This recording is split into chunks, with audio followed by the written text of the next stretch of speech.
Okay, let's for a regression of woe in 3 acts. I like that. That's pretty cool. Okay, let's get this cellophane off. Back to my trusty pickup. Oh, matte as well. Oh, the only thing is with these things, when the sticker's on the cellophane, I always want to stick it on that. I'm going to save that. I should have taken it off more carefully, really. But I will save that. I might even just put it inside this book, which looks... there we go. 4 CDs. Put my plectrum away.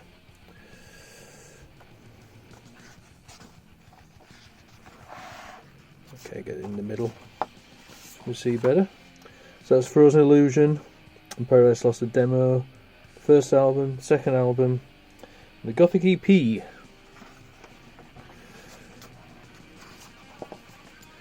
And that's from Battle Cemetery. Oh, Nick Ruskell, good mate of mine.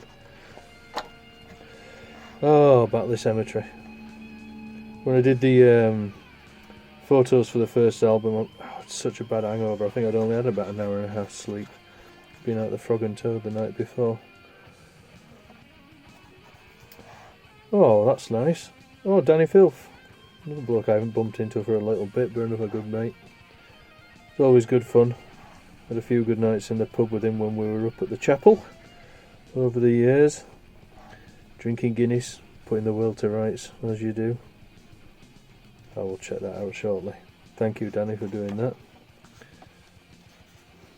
More perfectly miserable pictures of graveyards, of course, as you must have. Now, Nick designed that. He was actually a graphic designer. He did a degree in graphic design, and that was his effort. And it was actually printed. Actually, that was just like a photocopied piece of paper. I think Nick designed all of that, and then the our first rehearsal room demo covers and stuff like that. Greg used to print up. He was an audio-visual reprographics technician for the council, which is a posh way of saying a printer, basically. But that was what was on his business card. So there we go. Steve in his classic Autopsy shirt. That 1990 tour with Autopsy was such good fun. 2 bands in a van,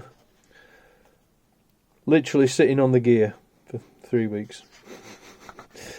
Oh, it was good fun. Around Europe. Such a good bunch of lads.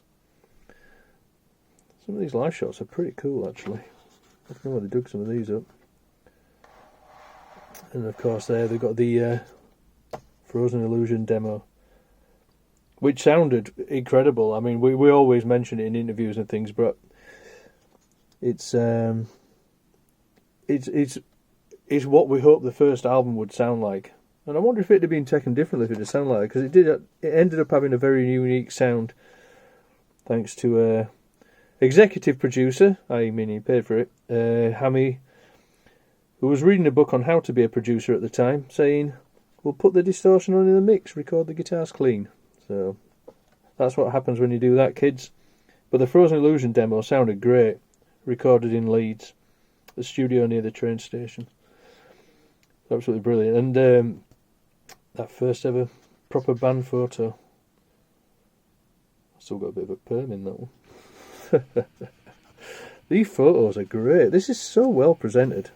The art and everything, the borders. It's really nice. I'm looking forward to having a proper read through. I'm actually not going to read it right now. Nick's Celtic Frost shirt. He loved that shirt. He wore it till, well, literally, as you can see there, the print wore off. A bit like his homemade Carcass t-shirt, which still tickles Jeff. It was nice to see Jeff Walker at Damnation, and Bill. Which guitar have I got there? I can hardly just see. I don't know, maybe that's the Shadow. Maybe it's before I got the carving. I don't think it's the Yamaha. I think it was FZ1000 I had to start with when we first joined PL. It was like a Yamaha, like a Jackson Rhodes, but it had like different angles on the pointy bits, and a gold sort of like scratch plate. It was pretty cool, actually. Yeah, I think that's the Shadow guitar I had, which I bought that guitar basically because it had like an EQ built into the main pickup, the main humbucker at the bridge, which I didn't know how to use, so that guitar didn't sound great. It sounded alright, but it didn't sound great. I'm looking forward to reading through this actually. God, I'm loving some of these live shots. I'm wondering where they found some of these. I wonder if they were like Hammy or maybe Andy Tez Turner, our famous first ever tour manager, who obviously was in bands himself. Look at that. Duncan Fredego's work at its finest. This is phenomenal. That was the promo shot from Peaceville there. That's what you sort of sent out when you sent out the white labels. I've still got the white labels for the first 2 albums actually. Unsurprisingly, I keep bloody everything. This is incredible though. There's some of the alternative shots and stuff as well that we used from the Battle Cemetery. Steve's actually smiling a bit there. He's usually better than me at doing the grim. It's usually me that's smiling in photos accidentally. Nick just blew dry his hair that morning, can you tell? But this is... But it's great seeing some of these photos. I haven't seen some of these before. Or not since we sort of picked which photo we wanted, or we were talking with Hammy about it. But yeah, that day on Batley Cemetery. Such a bad hangover. Oh, this is where the Gothic album cover comes from. Like this part of Tuds' shirt somewhere. Oh dear. There's that little mystery to it. Actually, Greg's brother did the cross. That was on the Gothic shirts. It was also on the back of the album.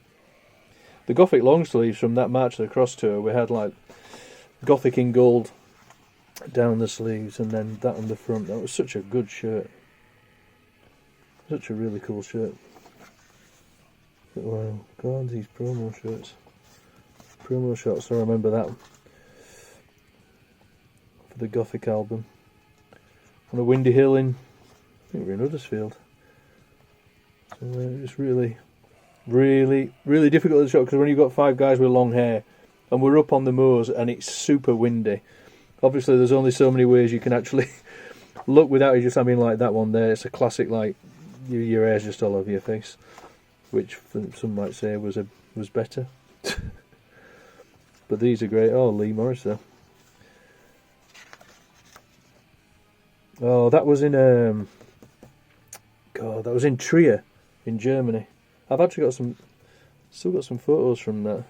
Can't remember that well. Look at Hammy there. Remember his nice, lovely curly hair. But yeah, Trier. It was on the tour in 1990. I think it might have been even our first German show, and we all went up the top of the hill to get a picture with his cross. Yeah. Bloody hell. Trier, from what I remember. God, that was it backstage. I mean, we just basically took that picture because of... There's some classic band photos on the wall there. I've got my Melkweg, Holland's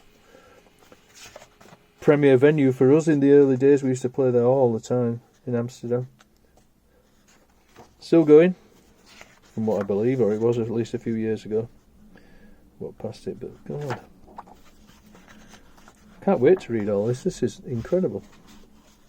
Ha! Oh goodness gracious! I've got another one of these where it's actually me and Greg together somewhere. Actually, I think I know where it is.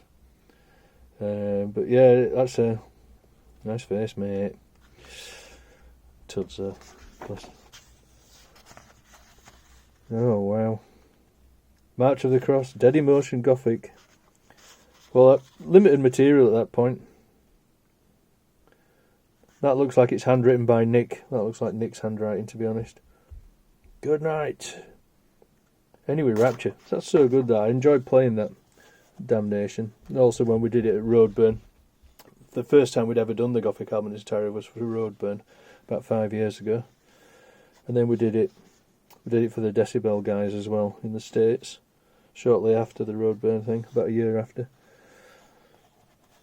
Classic photo. Probably a bit better for being blurred. I remember I had a massive watch on, so I had to try and hide it behind Nick's back. all the lyrics as well. This is such a wonderful package. To be honest, I'm really pleased I've been sent it, because this is something I really want to keep for the archives. My God, look at these. They look like they're from Live Death, I think. Looks like it, because I think I'm on the wrong side of the stage. It's when, for some reason, Greg and Steve were on one side and I was on the other side. I still don't remember why we did that. It made so much more sense, because the way we do it now, even though I am left-handed, I play guitar right-handed, obviously. But having the headstocks facing the same ways, which is why me and Steve stand the other way, and then Greg's on the other side, and then you haven't got headstocks either A, clashing into Nick in the middle, or clashing into each other. It just works so much better. Plus, I think Greg's happy with a bit more space, to be honest. So he can do his wiggle. But this is brilliant. I'm actually super impressed with how well packaged this is. I mean, it's the paper is actually thick. The binding is really, look at that, it's quite a chunky binding. I am so impressed. Well done. Really well done.